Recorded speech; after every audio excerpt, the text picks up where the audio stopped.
Primeira questão.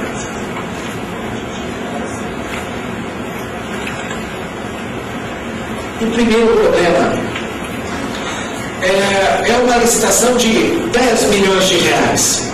A pequena empresa pode participar dessa licitação? Resposta: sim.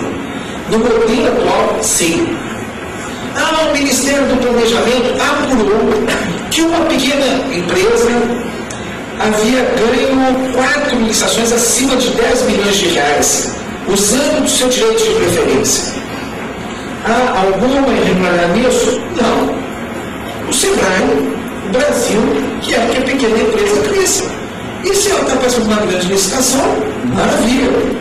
Desde que ela atenda os requisitos de habilitação técnica e habilitação econômica, não há problema. Puxa, mas como é que vai ficar a situação? No ano seguinte, no ano calendário seguinte, ela deixa de ser pequena empresa porque passa a ter uma receita maior. E isso é um fato previsível. Ela vai deixar o regime tributário diferenciado. E, portanto, ela vai ter que pagar os impostos da grande empresa. Ponto final. Mas há um projeto de lei que vai mudar isso, ela não pode participar. Não, é projeto de lei, não estou discutindo a lei em vigor. E assim também pensa o Tribunal de Contas da União. Vejamos então a questão. Sobre o aspecto legal. O enquadramento do empresário ou da sociedade simples ou empresária como microempresa ou empresa de pequeno porte, bem como o seu desenquadramento, não implicará alteração, denúncia ou qualquer restrição em relação a contratos por ela anteriormente firmados. Portanto, enquadramento ou desenquadramento faz parte de uma regra econômica e que nós não vamos alterar os contratos já firmados. Vai mudar o regime tributário. E assim é. O Tribunal de Contas da União, ele tem o ônus de ser, para os demais tribunais de contas, o nosso paradigma federal de controle. Às vezes, andando no TCDF, a gente diz, poxa, mas nossa decisão está sendo melhor que a do TCU. Como tudo deve acontecer também, eventualmente, em algum caso ou outro. Mas, a partir da gestão do presidente Valmir Campelo, no Tribunal de Contas da União, surge uma palavra nova nos tribunais de contas: sistema de controle externo, em que os tribunais de contas tentam seguir o paradigma federal do TCU na sua jurisprudência de licitação em contratos. Apenas isso. E aí o TCU decidiu que a lei complementar 1, 2, 3, de fato não impõe limitação à participação de microempresas e empresas de pequeno porte em licitação, em função do valor a licitar, comparativamente à receita bruta anual da empresa. Existe em tramitação hoje no Tribunal de Contas da União um processo que apura em relação a 80 microempresas o uso fraudulento da lei complementar 2.3.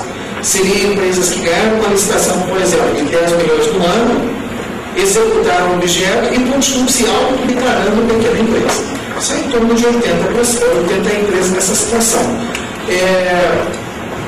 E, por acaso, os senhores sabem, eu também advogado, voltei a advogado, então, deixei o Tribunal de Contas sem me aposentar e voltei a advogado com a decisão pessoal minha.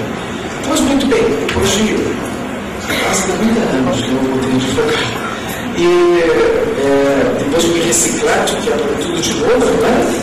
As regras processuais mudaram muito nesse período. Eu agora estou defendendo uma dessas empresas. E no caso específico do meu cliente, o TCU cometeu um erro na avaliação, porque a lei fala em ano calendário. Ela realmente teve cerca de 4 milhões de reais, mas não foi no ano calendário. Né? Foi 2 milhões de um ano e 2 milhões do outro. Então, muda o regime tributário, uma pequena empresa mesmo. Eu falei o seguinte ao proprietário, eu falei assim, olha, o senhor sabe que esse ano o senhor vai mudar. Ele disse, não, eu sei que eu vou mudar, mas eu cresci com a lei complementar 2.3. Olha que bonito. Né? Eu cresci com essa lei, doutor. Eu disse, puxa, eu queria gravar isso que o senhor me falou. É muito bonito. Né? Cresceu. Cresceu e certamente vai ser concentrado pelo Tribunal de Contas, porque está dentro da lei o seu procedimento. E você em nenhum momento mentiu. Em nenhum momento mentiu. Muito bem. Prosseguindo aqui, essa questão de cooperativas. Cooperativas. As cooperativas se aplicam o privilégio da lei 2.3? A resposta é sim.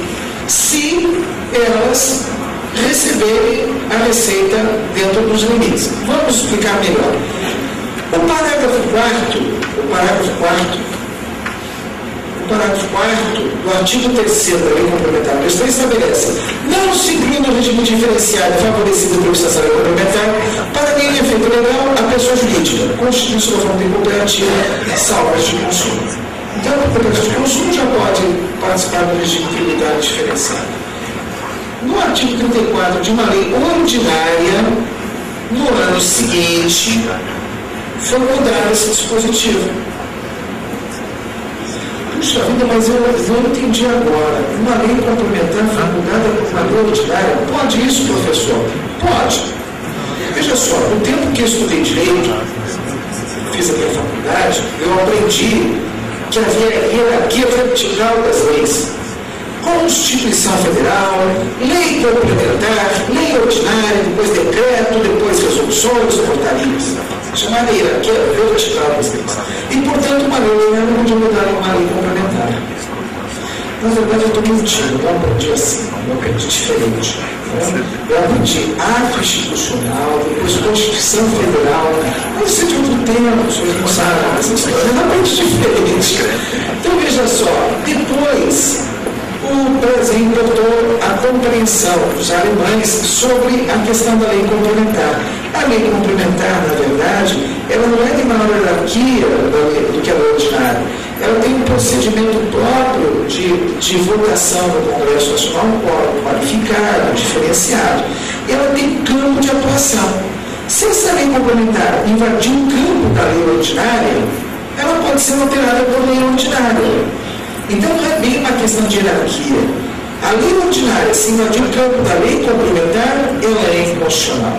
Mas a lei complementar que invade o campo da lei ordinária não é inconstitucional. Ela só vai sofrer os efeitos de ser alterada por uma lei ordinária. Aí fica mais fácil a gente entender. Né? É pelo campo de atuação.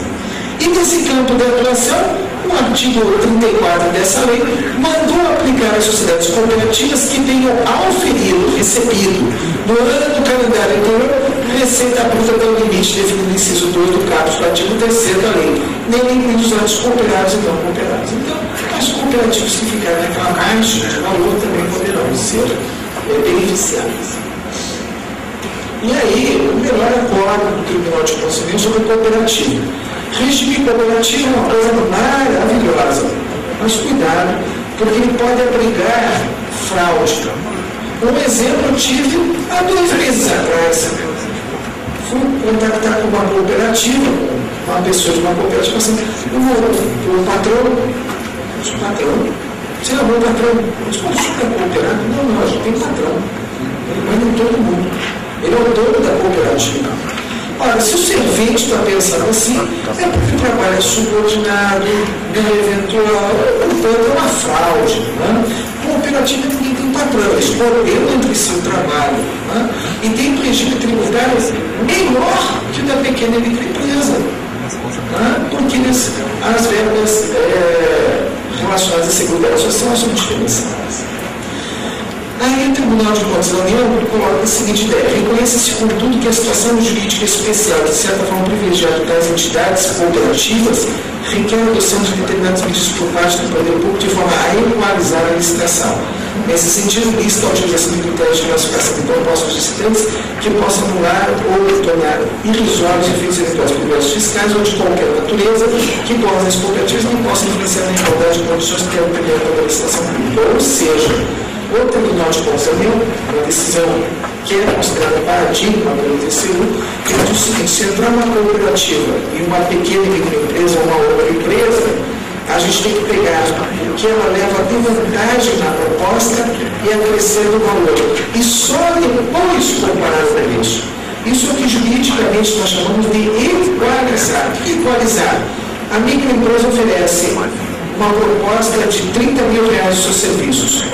E está concorrendo com uma cooperativa que oferece R$29.900. O que deve a administração pública nesse momento, segundo essa decisão do Tribunal de Contas